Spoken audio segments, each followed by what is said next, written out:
na presyo sa pandaigdig ng pagsihan Kuya Pedro ay kaisipan ng Department of Agriculture na i-adjust mula sa 120 kilawang 150 sa pulang sibuyas ang MSRP. Ang batayan ay yung pagmahal ng sibuyas sa China, sa Holland at saka sa India. Tama.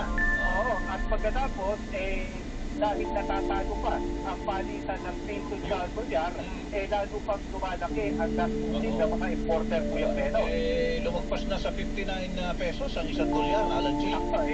Isipin mo na lang, ang mga malaman ang nakikinabang na ng gusto dito ay kung mga kababayan natin na may mga kamag-anak sa ibayong dagat na nagpapadala ng mga dolyari at dito sa Pilipinas at pagkatapos mataas ang balitan ko yung pero.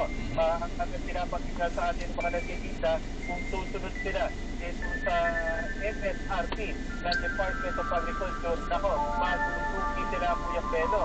Lalo pa ang monitoring na to ng Department of Agriculture, aabot sa 300 pesos ang kada kilo ng pulang imported sibuyas, habang nasa 180 pesos kada kilo ang imported na pulang puting sibuyas.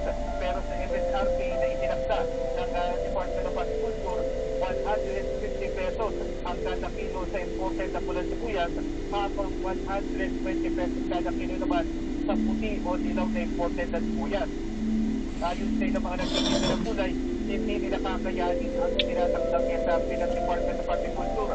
Sa tunayan, kumulat pa lang, 180 pesos sa Kuya Pedro para sa pula. Samantalang sa puti ay 120 pesos. Pakinggan natin sinig ng ating kakapalir.